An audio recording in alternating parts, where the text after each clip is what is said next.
नमस्कार दोस्तों, आप सभी का स्वागत है हमारे इस आदिसागर YouTube चैनल में। पांचों पांडवों से कैसे संबंध बनाती थी द्रौपदी। दोस्तों, हमारे हिंदू धर्म में किसी भी स्त्री का एक से ज्यादा पति होना गलत माना जाता है, लेकिन फिर भी आज से हजारों साल पहले महाभारत युग में द्रौपदी ने 5 पुरुषों से विवाह किया था। ऐसे में ये सोचने वाली बात है कि आखिर उस समय ऐसी क्या मजबूरी थी कि द्रौपदी को 5 पुरुषों से विवाह करना पड़ा था, और द्रौपदी ने अपने 5 पतियों के साथ पत्नी धर्म कैसे निभाया। दोस्तों, द्रौपदी से जुड़े ऐसे कई सवाल हैं जो उसके चरित्र पर प्रश्न चिन्ह लगाते हैं। अगर आप भी द्रौपदी के जीवन से जुड़े रहस्यों को जानना चाहते हैं तो वीडियो में अंत तक जरूर बने रहिएगा। नमस्कार, आप देख रहे हैं शो ऑफ स्टोरी।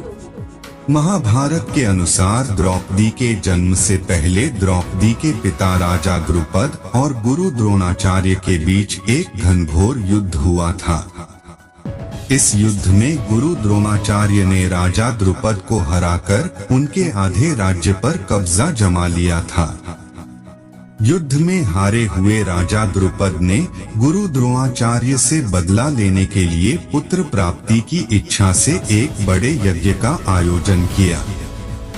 उस वक्त यज्ञ की वेदी के मध्य भाग से एक पुत्र के साथ साथ एक अनंत सुंदरी कुमारी कन्या भी प्रकट हुई।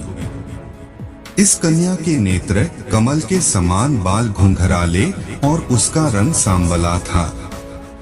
ब्राह्मणों ने जब उस दिव्य कन्या को देखा तो उन्होंने कहा, यह कन्या रूप होने के साथ साथ कृष्ण वर्ण की है, इसलिए इसका नाम कृष्णा होगा। दोस्तों, द्रौपदी इसलिए भी द्रौपदी कहलाई क्योंकि उसका जन्म राजा द्रुपद की पुत्री के रूप में हुआ था। दोस्तों, राजा द्रुपद के मन में द्रोणाचार्य के प्रति जबरदस्त नफरत की भावना थी और अपनी इन्हीं नफरत के भाव को उन्होंने द्रौपदी के मन में भी बचपन से कूट कूट कर भर दिया था। द्रौपदी भी राजा द्रुपद की तरह बदले की आग में जल रही थी और मन ही मन ऐसी तरकीबें सोचती रहती जिससे वह अपने पिता के अपमान का बदला द्रोणाचार्य से ले सके। लेकिन द्रोणाचार्य हस्तिनापुर राज्य के संरक्षण में थे। द्रोणाचार्य को नीचा दिखाने के लिए राजा द्रुपद को एक शक्तिशाली गठबंधन की आवश्यकता थी। इसलिए जब द्रौपदी विवाह के योग्य हुई तो राजा द्रुपद ने द्रौपदी के स्वयंवर का आयोजन किया, क्योंकि कृष्ण जानते थे कि धर्म की स्थापना के लिए द्रौपदी का विवाह अर्जुन से होना जरूरी है। इसलिए द्रौपदी के स्वयंवर के पहले से ही वह राजा द्रुपद के महल में आकर रहने लगे थे। कहा जाता है इस दौरान द्रौपदी की भगवान कृष्ण से काफी अच्छी मित्रता हो गई थी। यहाँ तक कि द्रौपदी ने भगवान कृष्ण से विवाह करने की इच्छा भी जाहिर की थी, जिस पर श्री कृष्ण ने यह कहते हुए मना कर दिया था, वह सिर्फ ऐसी स्त्री से ही विवाह करेंगे जो उनके लक्ष्य के प्रति पूरी तरह समर्पित होगी, यानी धर्म की स्थापना के कार्य में उनका पूरी तरह से साथ देगी। उस स्त्री की कोई भी सैन्य या राजनीतिक मंशा नहीं होनी चाहिए। कहते हैं उस वक्त भगवान श्री कृष्ण ने द्रौपदी को खुश करने के लिए यह भी कहा था कि तुम एक महान स्त्री हो, तुम्हारे जैसी महान स्त्री के मैं योग्य नहीं हूँ। दोस्तों, जब द्रौपदी के स्वयंवर का आयोजन हुआ तो उस वक्त 5 पांडव युधिष्ठिर, भीम, अर्जुन, नकुल और सहदेव ब्राह्मण वेश में वनवास काट रहे थे। वे अपनी मां के साथ एक गरीब कुम्हार के घर में रह रहे थे और भिक्षा दान पर ही जीवित थे। जिस दिन द्रौपदी का स्वयंवर था उस दिन भी 5 पांडव ब्राह्मण के वेश में भिक्षा मांगने के लिए निकले हुए थे। तभी उन्हें कहीं द्रौपदी के स्वयंवर का पता चला। तब अर्जुन ने अपने भाइयों से स्वयंवर में भाग लेने की इच्छा जताई, जिसके बाद पांचों पांडव ब्राह्मण के वेश में ही स्वयंवर में पहुंच गए। यहाँ स्वयंवर की शर्त के अनुसार जो भी धनुर्धर ऊपर घूमती हुई मछली की परछाई को नीचे रखे तेल की कढ़ाई में देखकर उसकी आंख को भेद देगा, उसी के गले में माला डालकर द्रौपदी उससे विवाह करेगी। अर्जुन एक श्रेष्ठ धनुर्धर थे, इसलिए उन्होंने मछली की आंख को भेदकर स्वयंवर की शर्त को जीत लिया और द्रौपदी को अपनी पत्नी बनाकर उसे अपने साथ अपने आश्रम ले आए। अब यहाँ आप में से बहुतों के मन में यह सवाल आ रहा होगा कि जब स्वयंवर में द्रौपदी को अर्जुन ने जीता था और द्रौपदी का विवाह अर्जुन से हुआ था, तो फिर वो पांडवों की पत्नी कैसे बनी? दोस्तों, दरअसल हुआ यूं कि जब अर्जुन सहित बाकी पांडव द्रौपदी को लेकर आश्रम लौटे तो उस वक्त कुंती खाना बना रही थी। अर्जुन ने दरवाजे पर ही खड़े होकर कुंती से कहा, माँ देखो हम क्या लाए हैं। तब कुंती ने बिना देखे ही यह कह दिया, जो भी लाए हो पांचों भाई आपस में बांट लो। दोस्तों, यहाँ कुंती की भी गलती नहीं थी, क्योंकि रोजाना पांडव को दिन भर भिक्षा करके जो कुछ भी मिलता है उसे अपनी माँ कुंती के सामने लाकर रख देते थे।